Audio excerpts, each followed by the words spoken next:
के उपराष्ट्रपति पद के उम्मीदवार सीपी राधाकृष्णन आज दिल्ली पहुंच गए हैं। उन्हें मुंबई एयरपोर्ट तक छोड़ने खुद महाराष्ट्र के सीएम देवेंद्र फडणवीस पहुंचे थे। दिल्ली एयरपोर्ट पर केंद्रीय मंत्री प्रहलाद जोशी ने उनका स्वागत किया। उसके बाद आज शाम ही प्रधानमंत्री नरेंद्र मोदी से सीपी राधाकृष्णन मुलाकात करेंगे। और इससे पहले कल ही बीजेपी अध्यक्ष जेपी नड्डा ने सीपी राधाकृष्णन के नाम का ऐलान किया था। इसके बाद आज सुबह सीपी राधाकृष्णन मुंबई से दिल्ली के लिए रवाना हुए थे। तो दूसरी तरफ सीपी राधाकृष्णन को कई दलों का समर्थन भी मिल चुका है। टीडीपी, जेडीयू, एचएएम, एलजेपीआर ने समर्थन कर दिया है। वहीं एआईएडीएमके ने भी सीपी राधाकृष्णन को समर्थन का ऐलान किया है।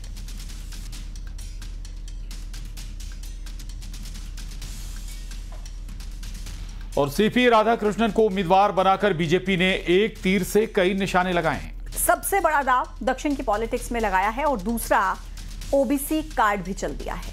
आपको बता दें कि डीएमके के लिए सबसे असमंजस की स्थिति है, क्योंकि सीपी राधाकृष्णन तमिलनाडु से ही आते हैं और अगले साल विधानसभा चुनाव भी तमिलनाडु में ही हैं। और उस स्थिति में विपक्ष में रहते हुए भी डीएमके सीपी राधाकृष्णन का समर्थन करते हैं या नहीं, ये देखना होगा। शिवसेना, उद्धव और एनसीपी शरद की स्थिति दुविधा में फंस गई है। राधाकृष्णन अभी महाराष्ट्र के राज्यपाल हैं। इस स्थिति में शिवसेना, उद्धव और शरद पवार की पार्टी क्या कुछ करती है, ये देखने वाली बात रहेगी। हालांकि उद्धव गुट के संजय राउत और आनंद दुबे ने सीपी राधाकृष्णन की तारीफ की है।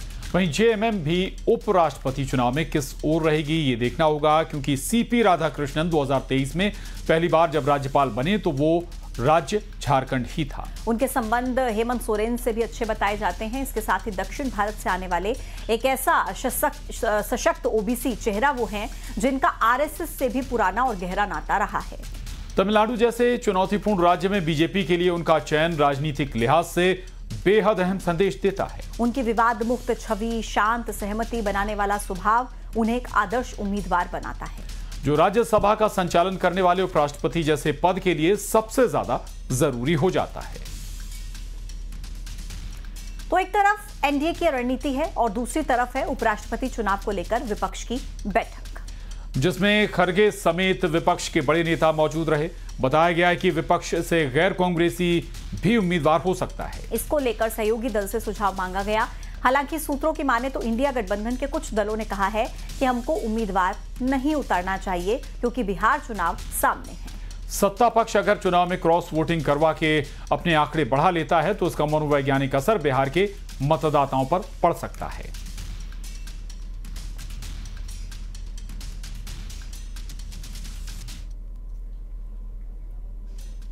और इसके साथ ही उपराष्ट्रपति चुनाव को लेकर कांग्रेस की रणनीति क्या है, वो भी आपको बताते हैं। सूत्रों की माने तो गैर कांग्रेसी भी उम्मीदवार हो सकता है। सहयोगी दल से सुझाव मांग सकती है कांग्रेस।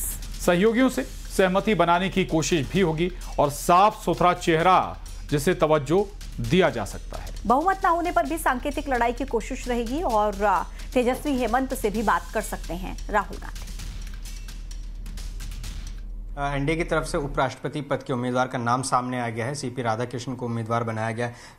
जेपी नड्डा कह रहे हैं कि हम विपक्ष से भी बात करेंगे कि उनका भी समर्थन मिले। तो क्या विपक्ष अपना उम्मीदवार देगा या फिर समर्थन करेगा? ये निर्णय पार्टी का। देखिए, इसमें हम ना उस सिस्टम में हूँ, मुझे नहीं पता, मैं पार्टी से बंधा हूँ। जैसा पार्टी का निर्णय होगा वो होगा। क्या लगता है कि उम्मीदवार देना चाहिए? आपकी अपनी राय? नहीं, हमें उम्मीदवार लड़ाना चाहिए। मेरी अपनी व्यक्तिगत राय, लड़ाना चाहिए। अच्छा, बाकी तो पार्टी का निर्णय, जो पार्टी करे। तो देखिए, इमरान मसूद जो कि चुनाव आयोग और उपराष्ट्रपति पद के उम्मीदवार पर अपनी बात रख रहे थे। कैमरा पर्सन करम सिंह के साथ जावेद मंसूरी, न्यूज़ 18 इंडिया, दिल्ली।